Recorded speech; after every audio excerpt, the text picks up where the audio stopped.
الحمدللہ ہمارے پاس دین جوں کا توں موجود ہے. تو صحابہ کرام سے یہ بات ہمیں پتہ چلی. حضرت عبداللہ بن عباس رضی اللہ تعالیٰ عنہ فرماتے ہیں نبی کریم صلی اللہ علیہ وسلم نے ارشاد فرمایا کہ عبادات میں کوئی عبادت اللہ رب العزت کو عشرہ ذی الحجہ کی عبادت سے بڑھ کر نہیں. یعنی کوئی آدمی جو اچھا عمل کرتا ہے، عمل صالح کرتا ہے، تو اللہ تعالیٰ کو عشرہ ذی الحجہ میں جو اعمال کیے جاتے ہیں وہ سب سے زیادہ محبوب اور پسندیدہ ہیں اور فضیلت والے. اس لیے تم اس عشرہ میں خوب اللہ کا ذکر کرو. یہ اللہ رب العزت کا کرم ہے کہ آج الحمدللہ ذی الحجہ کا چاند بھی نظر آ گیا. تو آج پہلی رات ہے فضیلت والی راتوں میں سے پہلی رات. اب جس کا جی چاہے آج ہی سے ارادہ کر لے کہ ان راتوں میں ہم اپنا وقت کچھ نہ کچھ بقدر استطاعت اللہ کو یاد کرتے ہوئے گزاریں گے، ذکر و اذکار کریں گے، تسبیحات پڑھیں گے. چنانچہ ایک حدیث میں ہے بھی کہ اس عشرہ ذی الحجہ میں خوب اللہ کو یاد کرو، اللہ کی تسبیح بیان کرو، اس کی تحمید بیان کرو، تحلیل بیان کرو اور تکبیر بیان کرو. یہ خاص دینی الفاظ ہیں. تسبیح کا مطلب ہوتا ہے سبحان اللہ کہنا. اب چاہے صرف سبحان اللہ کہہ لے، یا سبحان اللہ و بحمدہ سبحان اللہ العظیم کہہ لے، یہ اللہ کی تسبیح بیان کرنا ہے، اس کی پاکی بیان کرنا ہے. اور اسی طریقے سے تحمید کا مطلب ہوتا ہے الحمدللہ کہنا. تو الحمدللہ آدمی اس کا ورد رکھے. اور ایسی تحلیل کا معنی ہے لا الہ الا اللہ. اور بعض بزرگوں نے فرمایا کہ ویسے تو یہ کلمہ ایسا ہے کہ چلتے پھرتے اٹھتے بیٹھتے آدمی کو ورد زبان رکھنا چاہیے. اور بعض بزرگوں نے فرمایا کہ ان کو جب اس کلمے کی فضیلت کا علم ہوا تو اب چلتے پھرتے اس کو پڑھتے ہیں، حتیٰ کہ اگر داہنا قدم اٹھتا ہے تو زبان سے لا الہ نکلتا ہے، اور جب الٹا قدم اٹھتا ہے تو الا اللہ. گویا کہ خاص ردھم بن جاتا ہے لا الہ الا اللہ، لا الہ الا اللہ. تو چلتے پھرتے اس طرح سے انہوں نے اپنی زندگی کا طریقہ بنا لیا. تو یہ ہے تحلیل. اور تکبیر کا مطلب اللہ اکبر کہنا ہے. تو ان خاص دنوں میں خاص طور پر اللہ کی کبریائی، اللہ کی بڑائی کو بیان کرنا اللہ کو پسند ہے. اور غالباً یہی وجہ بھی ہے کہ اس میں ہم تکبیر تشریق بھی پڑھتے ہیں، اور اس میں بھی اللہ کی بڑائی ہی کو بیان کیا گیا ہے، شان و شوکت کو اور عظمت کو بیان کیا گیا ہے. اللہ اکبر اللہ اکبر لا الہ الا اللہ واللہ اکبر وللہ الحمد، جو 9 ذی الحج سے لے کے 13 ذی الحج کے عصر تک پڑھی جاتی ہے. تو بہرحال اس حدیث میں جو بات بیان کی گئی وہ یہ کہ تم اس عشرے میں، ان 10 دنوں میں خوب اللہ کی تسبیح بیان کرو، خوب اللہ کی تحمید بیان کرو، خوب اللہ کی تکبیر اور تحلیل بیان کرو. تو اللہ تعالی ہمیں توفیق دیں کہ اس کی ابتدا آج کی بیان کی الحمدللہ ایسی رات میں ہو رہی ہے جو عشرہ ذی الحج کی پہلی رات. تو جس قدر ہو سکے، ساری رات جاگنا کوئی ضروری نہیں، لیکن جس قدر ہو سکے آدمی استطاعت کے مطابق اللہ تعالیٰ کا شکر ادا کرنا چاہیے کہ جماعت سے ہم نے عشاء کی نماز پڑھ لی. اب دل میں ارادہ کر لیں کہ انشاءاللہ جماعت سے ہی فجر کی نماز پڑھیں گے، اور اللہ توفیق دے دیں کچھ پہلے اگر اٹھ جائیں آدھے گھنٹے پہلے تو 2-4 رکعت پڑھ لیں، اللہ کو یاد کر لیں، ذکر کر لیں، دعا کر لیں اللہ سے، تو انشاءاللہ پوری رات قیمتی بن جائے گی. بالفرض اگر ارادہ کر کے سو گئے لیکن آنکھ نہیں کھلی لیکن جماعت سے نماز پڑھ لی، تب بھی انشاءاللہ رات جاگنے کی فضیلت حاصل ہو گئی نیت کے اعتبار سے. اللہ تعالیٰ تو نیتوں پر معاملہ فرماتے ہیں. اگر ہماری نیت تہجد پڑھنے کی ہے لیکن نہیں پڑھ سکے، رات کو جاگنے کی ہے لیکن نہیں اٹھ سکے، تو انشاءاللہ اللہ تعالیٰ ہماری نیتوں کے مطابق معاملہ فرمائیں گے. یاد رکھیے انما الاعمال بالنیات، اعمال کا دار و مدار نیت پر ہے. ہم جیسی نیت رکھیں گے اللہ تعالیٰ، ہم جیسے اللہ سے کے بارے میں جو ہے وہ گمان رکھیں گے، اللہ تعالیٰ ہمارے ساتھ ویسا ہی معاملہ فرمائے گا. تو اس لیے یہ راتیں بھی فضیلت والی ہیں، یہ دن بھی فضیلت والے ہیں جو آنے والے ہیں. چنانچہ ایک حدیث میں آپ صلی اللہ علیہ وسلم نے ارشاد فرمایا کہ اس عشرہ ذی الحجہ کی ہر رات شب قدر کی راتوں کے برابر. دیکھیے اس اعتبار سے یہ بات بڑی اہم ہے کہ شب قدر تو متعین نہیں ہے رمضان المبارک میں، بعض بزرگوں نے فرمایا کہ پورے رمضان میں دائر رہتی ہے، بعض نے فرمایا آخری عشرے میں رہتی ہے، بعض نے فرمایا کہ طاق راتوں میں رہتی ہے۔ پھر ان طاق راتوں میں سے کس رات میں یہ بھی اللہ ہی جانتے ہیں، متعین نہیں ہے، لیکن یہ تو متعین فرما دیا کہ جو آدمی ان راتوں میں جاگے تو شب قدر کی فضیلت اسے حاصل ہو جائے گی۔ اب آپ سوچیں کتنا سستا سودا ہے، ہم چند پیسوں کی خاطر ساری رات جاگ کے گزار لیتے ہیں۔ اگر کوئی ہمیں کہہ دے بھائی رات کے 3 بجے میں تمہارے گھر آؤں گا، ایئرپورٹ سے سیدھا پہنچوں گا اور تمہیں 1 لاکھ روپے دینے ہیں تمہارے قرضے کے، رات جاگ کے گزار دیں گے کہ 3 بجے آئے گا، چاہے وہ 3 بجے نہ بھی آئے لیکن کروٹیں بدلتے ہوئے گزر جائے گی کہ بھائی پیسے لے کے آنے۔ تو چند روپوں کی خاطر، چند ٹکوں کی خاطر ہم ساری رات جاگ لیتے ہیں، اور یہ تو 1 لاکھ روپے ہیں اگر کسی کی ڈیوٹی رات کو ہے، کوئی قلی ہے، کوئی رات کو کام کرتا ہے مزدور، ساری رات جاگ کے صرف گزارتے ہیں کہ مہینے بعد اس کو 5,000 6,000 10,000 روپے تنخواہ ملے گی، اس پر وہ پوری رات جاگ کے گزار لیتا ہے۔ تو اللہ تعالیٰ تو ہمیں بہت کچھ عطا فرمانے والے ہیں۔ اس سے آپ اندازہ لگا لیجئے کہ ایک حدیث میں آپ صلی اللہ علیہ وسلم نے فرمایا کہ تم میں سے کون ہے جو احد پہاڑ جتنا عمل کر لیا کرے روزانہ؟ صحابہ نے کہا اللہ کے نبی صلی اللہ علیہ وسلم کیا ہم میں سے کسی کو اتنی طاقت ہے؟ آپ نے فرمایا کیوں نہیں، سبحان اللہ کہنا یہ احد پہاڑ کے برابر ثواب رکھتا ہے، الحمدللہ کہنا احد پہاڑ کے برابر ثواب رکھتا ہے، اللہ اکبر کہنا احد پہاڑ کے برابر ثواب رکھتا ہے۔ مدینہ منورہ میں یہ پہاڑ ہے جبل احد، جس کے بارے میں نبی کریم صلی اللہ علیہ وسلم نے فرمایا کہ یہ جنت کا پہاڑ ہے، ہم اس سے محبت کرتے ہیں اور یہ ہم سے محبت کرتا ہے، اور حقیقت یہ ہے کہ اس پہاڑ کو دیکھ کر آدمی کے دل میں محبت پیدا ہوتی ہے۔ سرخ رنگ کا پہاڑ ہے، اور یہ نہیں ہے کہ چھوٹا سا پہاڑ ہے، میلوں پھیلا ہوا ہے۔ اب ایک دفعہ سبحان اللہ کہنے کی مقدار آپ سوچیں تو صحیح کہ اللہ تعالیٰ احد پہاڑ جتنا اس کا وزن تو سوچیں، کسی ترازو میں نہیں آ سکتا، کم از کم دنیا میں تو کوئی ترازو ایسا نہیں ہے کہ جو اس کے وزن کو تول سکے۔ اللہ تعالیٰ فرما رہے ہیں تم ایک دفعہ سبحان اللہ کہو ہم تمہیں اتنا اجر دیں گے۔ تو پھر بھی اگر کوئی آدمی رغبت نہ دکھائے، پھر بھی آدمی سبحان اللہ الحمدللہ نہ کہے تو یہ ہماری ہی بدبختی ہے۔ آپ نے فرمایا کہ ایک دفعہ سبحان اللہ کہنا احد پہاڑ کے برابر ثواب رکھتا ہے۔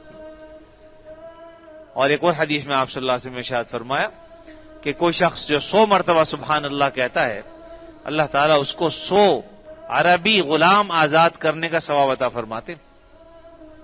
سبحان اللہ کہنا کتنا مشکل کام، کتنی دیر لگتی؟ اخلاص کے ساتھ، یقین کامل کے ساتھ آدمی سبحان اللہ چلتے پھرتے اٹھتے بیٹھتے، ہم اگر 10 منٹ بیٹھے ہم نے دیکھا کہ گھنٹوں ہم بحث مباحثہ کرتے ہیں، الٹی سیدھی باتیں کرتے ہیں، اگر ان باتوں کو چھوڑ کر سبحان اللہ الحمدللہ کہہ لیں، ان باتوں کا تو کچھ حاصل بھی نہیں ہے۔ 10 گھنٹے بھی اگر بحث مباحثہ کریں حاصل کچھ نہیں ہے۔ اب آپ پوچھ لیجئے کسی جگہ میں کوئی نتیجہ نکلا تمہاری بات کا؟ نہ ہم کسی کو قائل کر سکے، نہ کوئی ہمیں قائل کر سکا، اور 10 گھنٹے ہمارے ضائع ہو گئے اسی میں۔ اور لوگوں کی تو زندگیاں ضائع ہو جاتی ہیں اس کام میں، رات دن یہی کام کر رہے ہیں۔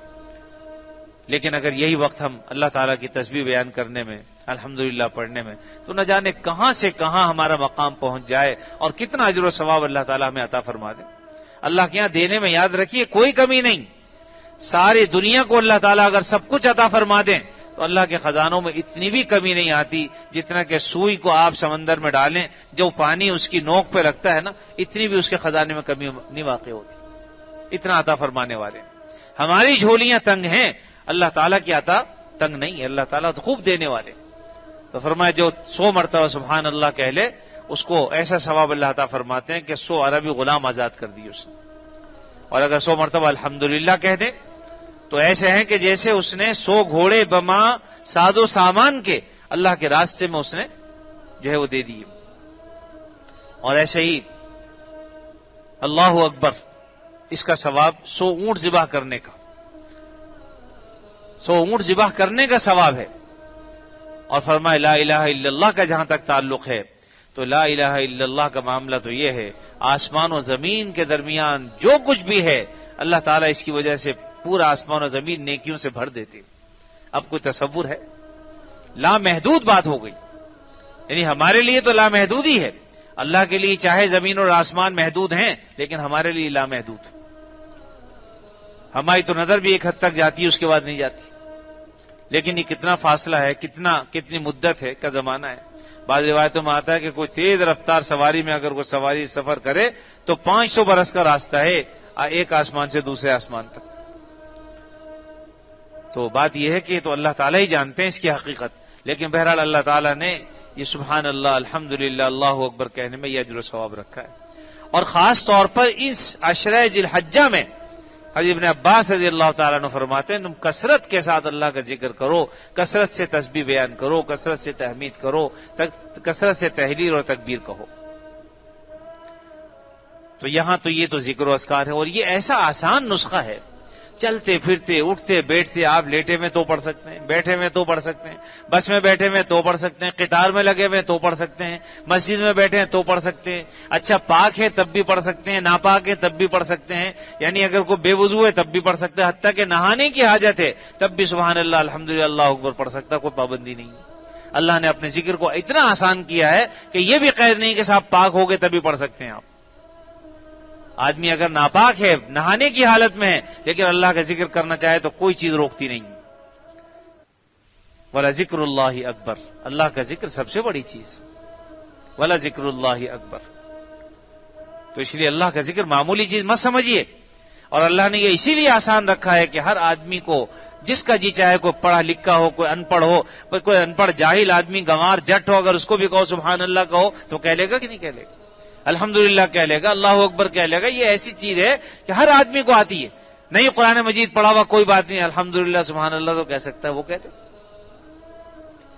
ہمارے حضرت ڈاکٹر عبداللہ عارفی رحمۃ اللہ علیہ، اللہ تعالیٰ ان کے درجات کو بلند فرمایا کرتے تھے کہ بھئی اگر کوئی آدمی کوئی عبادت نہ کر سکے تو کیا اللہ تعالیٰ اس لیے اس کو محروم فرما دیں گے کہ بھئی حج پہ نہیں گیا؟ ایک آدمی کے پاس پیسے نہیں ہے، اس کے پاس اسباب نہیں ہے، نہیں جا سکتا، تو کیا اللہ تعالیٰ اسے محروم فرما دیں گے اس بنا پر؟ یعنی اللہ کی رحمت سے یہ بات بعید ہے. تو ایک آدمی اگر نہیں پڑھا لکھا جاہل ہے، اگرچہ اس کو کوشش کرنی چاہیے تھی لیکن نہیں کی، تو کیا اللہ تعالیٰ اس کو محروم فرما دیں گے بھئی چونکہ قرآن مجید نہیں پڑھا اس نے اس لیے اس کو جہنم میں ڈال دیں، اس پر اپنی رحمت نازل نہ کرے؟ تو جو آتا ہے وہ تو پڑھ لو، سبحان اللہ کہہ لو، الحمدللہ کہہ لو، اللہ اکبر کہہ لو، اتنا قرآن یاد کر لو کہ جس سے تمہاری نماز درست ہو جائے، کم از کم اس حد تک تو چلو. اتنی آسانیاں دین نے ہمیں عطا فرمائی ہیں، رکھی ہیں. ہم اگر ان آسانیوں پر عمل نہ کریں اور اپنے لیے مشکلات ہی کو تلاش کریں، ہم نے مشکلات ڈھونڈ رکھی اپنی طرف سے من مانے طریقے کے ساتھ، پہلی رکعت میں یہ، دوسری رکعت میں یہ، تیسری میں یہ، اتنی دفعہ سورہ یاسین، اتنی دفعہ سورہ واقعہ. کسی کو نہیں آتی سورہ واقعہ یاسین تو کیا کرے گا؟ اور آپ صلی اللہ علیہ وسلم نے ایسی کوئی پابندی بھی نہیں لگائی. تو اپنی طرف سے اس قسم کی پابندیاں لگانا بھی مناسب اور درست نہیں.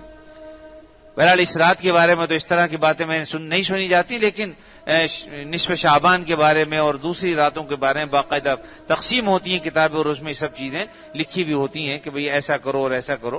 تو بعض بزرگوں کا عمل ہوگا یقیناً، اس کے لیے کوئی حرج کی بات نہیں اگر انہوں نے کیا ہے، لیکن اس کو آپ لازم کر دیں دوسروں پر، یہ مناسب نہیں. بہرحال اس وقت یہ موضوع نہیں ہے، اصل یہ کہ اللہ تعالیٰ نے ذکر و اذکار کو آسان کیا ہے. ہر حال میں ہر شخص جو ہے وہ اللہ کا نام لے سکتا ہے، آدمی پاک ہو تب، ناپاک ہو تب، ہر حال میں اللہ کا نام لیا جا سکتا ہے. صرف قرآن مجید کے پڑھنے پر پابندی ہے اگر آدمی ناپاکی کی حالت میں ہو، ایسی ناپاکی جس سے غسل واجب ہو جاتا ہے، تو قرآن مجید کی تلاوت بھی جائز نہیں، چھونا بھی جائز نہیں. اور جہاں تک بے وضو ہونے کا معاملہ ہے تو اگر کوئی بے وضو ہے تو زبانی قرآن مجید پڑھ سکتا ہے. بے وضو ہونا اور بات ہے اور جنبی ہونا اور بات. تو بہرحال قرآن مجید کی تلاوت کریں، ذکر و اذکار کریں، کوئی بھی صورت ہو اللہ تعالیٰ کو یاد کرنے کی. ایک اور حدیث میں آپ صلی اللہ علیہ وسلم نے بات ارشاد فرمائی جس کا حاصل و خلاصہ یہ ہے کہ اس ماہ، اس عشرہ ذی الحجہ کا ہر دن جو شخص روزہ رکھے گا تو روزے رکھنے کا ثواب 1 سال کے روزے کے برابر. یعنی یہ معمولی دولت نہیں ہے، عام طور پر لوگ اس کی فضیلتوں سے آگاہ نہیں ہوتے. یہ جو مہینہ شروع ہو رہا ہے ذی الحجہ کا، الحمدللہ آج سے شروع ہو چکا، تو اگر صبح اللہ کا کوئی بندہ روزہ رکھتا ہے تو ایک روزہ 1 سال کے روزے کے برابر اجر و ثواب میں ہے. تو اگر 9 روزے ہم نے رکھے، اس لیے کہ 10ویں تاریخ کو روزہ رکھنا جائز نہیں، عید کے دن روزہ رکھنا منع ہے، تو 9 روزے رکھیں گے تو انشاءاللہ 9 سال کے گناہ اللہ تعالیٰ معاف فرما دیں گے. کس قدر عظیم الشان 9 سال روزے رکھنے کا اجر و ثواب اللہ تعالیٰ اسے عطا فرمائیں گے. گویا یوں کہہ لیجئے کہ پورے 9 سال روزے سے رہا یہ. اور پھر اس میں جب عرفہ کا روزہ رکھیں گے تو عرفے کے روزے کی فضیلت اور بڑھ جاتی. 1 سال گزشتہ کے گناہ، 1 سال آئندہ کے گناہ اللہ تعالیٰ معاف فرما دیتے ہیں. تو یہ معمولی فضیلت نہیں ہے. البتہ یہاں اتنی بات سمجھ لیجئے کہ جو گناہ معاف ہوتے ہیں وہ صغیرہ ہے، اس لیے کہ کبیرہ گناہوں کے بارے میں اللہ تعالیٰ نے یہ قاعدہ بیان فرما دیا نبی کریم صلی اللہ علیہ وسلم کے ذریعے سے، توبہ کے بغیر معاف نہیں ہوتے. اللہ تعالیٰ ویسے تو چاہیں جس کے جو چاہیں گناہ معاف فرما دیں، وہ قادر مطلق ہیں، لیکن اسی نے ضابطے اور قانون بنائے ہیں کہ اگر کوئی شخص کبیرہ گناہ میں مبتلا ہے تو جب تک توبہ نہیں کرے گا، گڑ گڑائے گا نہیں، روئے گا نہیں اللہ کے سامنے، صدق دل کے ساتھ توبہ نہیں کرے گا، معاف نہیں ہوگا. اور جب توبہ کر لے گا اللہ تعالیٰ وہی معاف فرما دیتے ہیں. پھر بعض گناہ وہ ہوتے ہیں یا وہ معاملات ہوتے ہیں جو بندوں سے متعلق ہوتے ہیں، تو بندے جب تک معاف نہ کریں اس وقت تک اللہ تعالیٰ معاف نہیں فرمائیں گے. یہ الگ بات ہے کہ اللہ تعالیٰ اگر اپنے ذمے لے لے کہ بھئی اس بندے کا جو معاملہ ہے اس کا میں اپنے ذمے لیتا ہوں، تو وہ بھی اللہ قادر مطلق ہے. لیکن ضابطہ یہی ہے کہ وہ بندہ جب تک معاف نہ کرے اللہ تعالیٰ معاف نہیں فرمائیں گے. قدرت اگرچہ اس کو حاصل ہے، اور جو گناہ ایسے ہیں، جو عبادات ایسی ہیں ہم سے رہ گئی، نمازیں نہیں پڑھ سکے، روزے نہیں رکھ سکے، زکوٰۃ نہیں دی، تو چونکہ یہ خالصتاً اللہ کے حقوق میں سے ہیں، اللہ چاہیں گے تو اسے معاف فرما دیں گے.